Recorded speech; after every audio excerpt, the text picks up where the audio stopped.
Assalamualaikum warahmatullahi wabarakatuh. Perkenalkan di sini kami dari kelompok yang beranggotakan Rizka Fazria, Salsabila Azhar Lubis, saya sendiri, Salsabila Naima, dan juga Alma Hafsah Fadila. Di sini kami ingin mempresentasikan terkait materi kami yaitu alat perencanaan audit forensik yang diberikan tugas oleh Ibu dosen Ansuci Azhara SE MSI. Materi pertama itu akan dibacakan oleh rekan saya yaitu Alma Hafsah Fadila.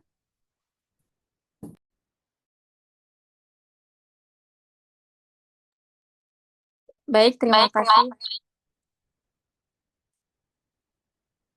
Di sini saya akan menjelaskan terkait deskripsi umum alat,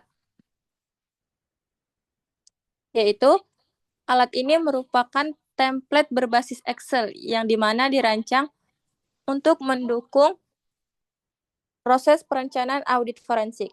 Nah, alat ini berisi struktur sistematis mulai dari perumusan tujuan audit, identifikasi risiko, hingga penjadwalan dan metodologi kerja. Dengan alat ini, auditor forensik dapat bekerja lebih efektif dan juga efisien dalam mengungkap kecurangan atau penyimpangan. Selanjutnya akan dibacakan oleh rekan saya.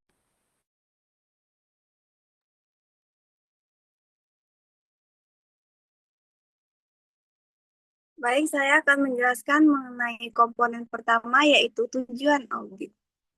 Bagian ini memuat formulir untuk merumuskan tujuan audit. Tujuan audit harus spesifik dan terstruktur seperti menginvestigasi transaksi fiktif, memverifikasi bukti pembayaran, atau menelusuri potensi korupsi. Tujuan yang jelas akan menjadi dasar setiap langkah dalam audit forensik. Selanjutnya, Kak. Berikut ada template tujuan audit. Tujuan audit yang pertama itu untuk menelusuri penggelapan dana, indikator keberhasilannya terdapat bukti transaksi fiktif. Terus yang kedua ada memverifikasi keaslian dokumen pembayaran, indikator keberhasilannya yakni dokumen pendukung sesuai dengan sistem. Slide selanjutnya, Kak. Untuk komponen yang kedua ada identifikasi risiko. Matriks risiko digunakan untuk mencatat area fungsi, jenis risiko, tingkat risiko,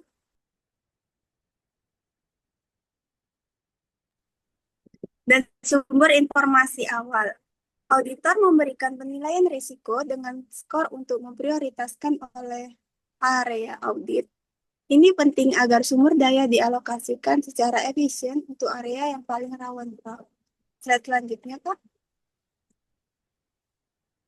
Berikut adalah template untuk identifikasi risiko. Pada area keuangan, ada jenis risikonya itu transaksi fiktif dengan tingkat risiko yang tinggi dan sumber informasinya whistleblower. Dan yang kedua ada area pengadaan dengan jenis risiko markup harga dengan tingkat risiko masih sedang. Untuk sumber informasi laporan audit internal. Untuk slide selanjutnya akan dijelaskan oleh rekan saya Rizka. Baiklah, saya akan melanjutkan penjelasan komponen 3, jadwal dan metodologi. Alat ini menyediakan jadwal pelaksanaan audit beserta langkah-langkah metodologis yang diperlukan setiap tahapan seperti pengumpulan data, wawancara, hingga pelaporan ditulis secara rinci dengan metode penanggung jawab dan output yang diharapkan. Selanjutnya, Kak. Di sini ada template jadwal dan metodologi audit. Tahap audit yaitu pengumpulan dokumen. Metodenya itu permintaan dokumen. Waktunya itu dari tanggal 1 sampai 3 Agustus. Outputnya dokumen terkumpul. Yang kedua ada tahap audit wawancara. Metodenya itu ada tatap muka, waktunya itu dari 4 sampai 5 Agustus. Outputnya itu notulen wawancara. Tahap audit ketiga itu analisis data. Metodenya itu ada cross check transaksi. Waktunya itu dari 6 sampai 8 Agustus. Outputnya itu laporan analisis. Tahap audit yang keempat ada pelaporan. Metodenya itu ada penyusunan laporan. Waktunya dari tanggal 9 sampai 10 Agustus. Outputnya laporan final. Selanjutnya, Kak. Struktur dalam Microsoft Excel. Alat ini disusun dalam beberapa set Excel. Yang pertama, ada set 1 tujuan audit.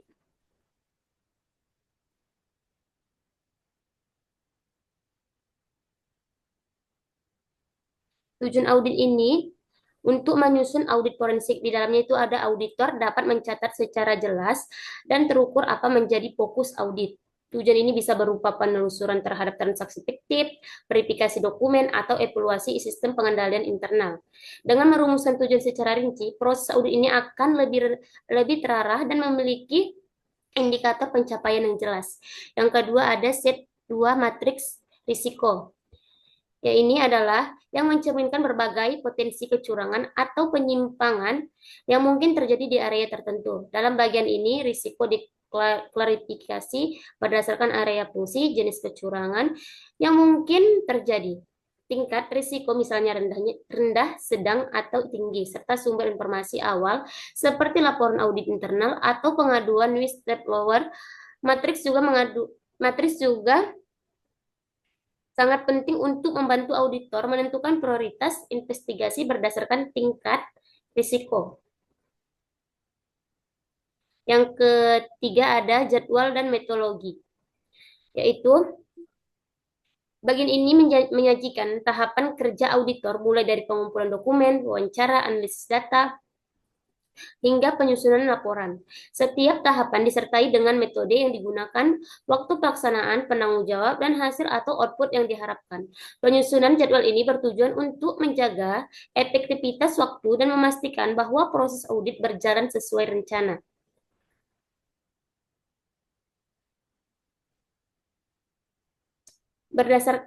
Selanjutnya, Kak. Sebelumnya, Kak. Berdasarkan kasus dan kebutuhan audit masing-masing ini, dapat disimpulkan bahwa keseluruhan struktur file Excel ini bersifat fleksibel dan dapat disesuaikan dengan kasus audit forensik yang sedang ditangani oleh auditor, menambah, menghapus, atau memodifikasi sheet sesuai kebutuhan spesifik di lapangan. Dengan pendekatan yang modular ini, alat dapat digunakan untuk berbagai jenis audit forensik di sektor publik maupun swasta. Selanjutnya. Keunggulan alat audit forensik. Di sini ada sistematis dan terstruktur.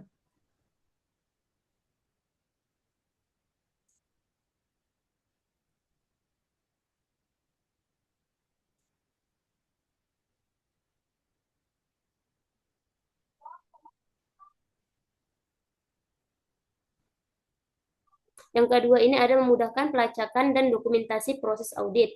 Yang ketiga ada fleksibel digunakan untuk berbagai jenis kasus. Yang keempat dapat dikembangkan lebih lanjut dengan software seperti ACL, IDEA, atau Power BI. Baiklah, untuk kesimpulannya akan disampaikan oleh moderator.